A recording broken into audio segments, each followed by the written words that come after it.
대표 유형 문제입니다. 이 문제를 고른 이유는 3강에서 시험 문제 나봐야 이 정도밖에 안 납니다를 보여드리려고요. 자, 문제를 보세요. 스포츠 지도자에게 요구되는 자질로 바르지 않은 것. 1번 투명한 사명감을 가진다. 2번 활달하고 강인한 성격을 가진다. 3번 도덕적인 품성을 가진다. 4번 엄격한 관리자의 태도를 견지한다 했는데 견지라는 말이 조금 어렵나요? 굳게 유지한다라는 거예요. 그러면 가장 말이 안 되는 게 뭘까요? 언제나 엄격한 관리자의 태도만을 가진다? 뭔 소리?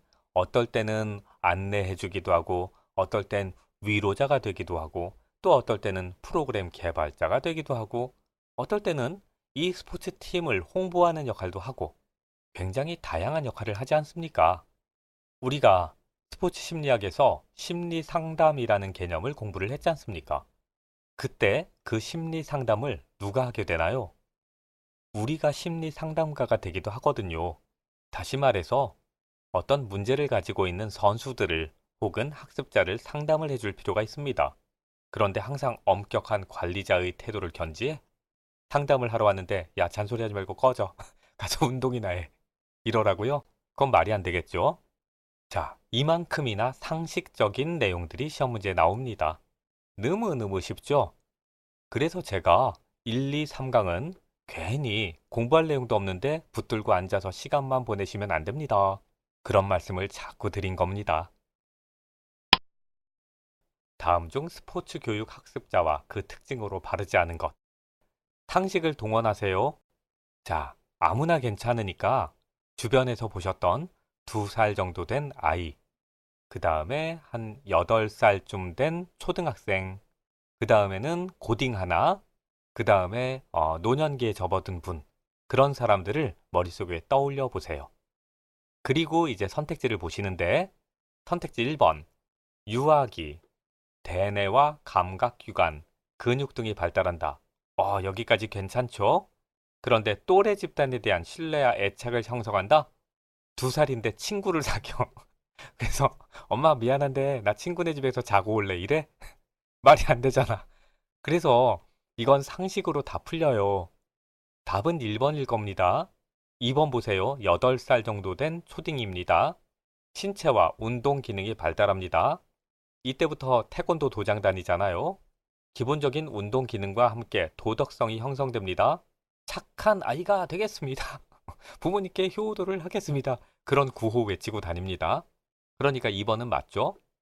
3번, 청소년기에 급격한 신체의 성장이 이루어집니다. 이거 맞고, 자아의 정체성과 가치관이 성립됩니다.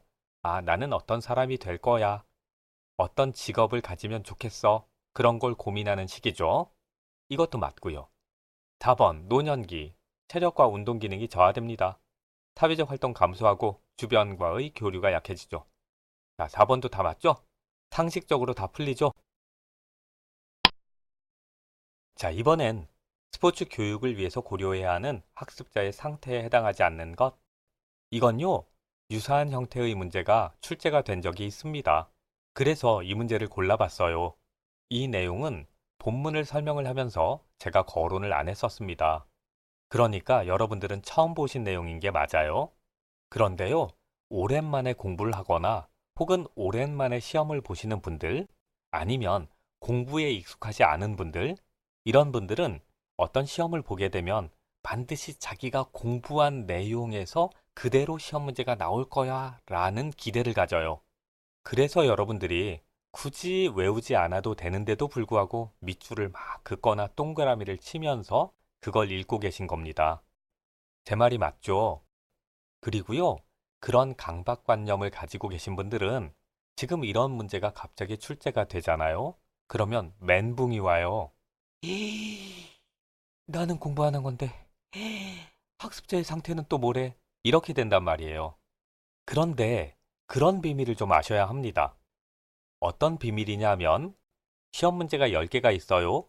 그러면 그 중에 시험 문제 3개는 공부를 하건 안 하건 무조건 맞추는 문제가 나와요. 굉장히 상식적인 문제가 나옵니다. 그리고 2문제 정도는 적어도 그 과목의 단원만 보면 맞출 수 있는 문제가 나와요. 그러니까 목차만 한 번 읽어본 사람이라면 맞출 수 있는 문제. 그런 문제가 나온다고요. 그러면 이제 5문제가 나왔죠.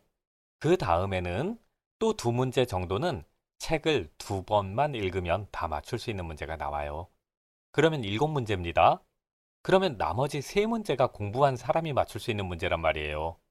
그래서 일반적인 시험에서 평균 70을 받으려면 책 2번만 읽으면 돼요. 제가 이런 말씀을 드리면, 아이, 그건 가르치는 사람이고 이쪽에 상식이 있었던 사람이니까 그런 말을 쉽게 하는 거지. 이렇게 생각하실 수 있겠죠? 그런데 아니에요. 그건 저를 믿으셔도 돼요. 여러분들은 인강까지 들으셨습니다. 그러니까 기본적으로 평균 75점은 받으실 거예요. 염려 안 하셔도 된단 말이죠. 자, 그리고요. 하던 얘기로 다시 돌아가면 지금 이런 문제는 어떤 유형의 문제냐 하면 기본적인 상식만 가지면 풀리는 그 3개 정도의 문제에 포함되는 거예요. 그래서 저도 본문에서 설명을 안 드린 거고요. 그러면 문제를 다시 보시죠.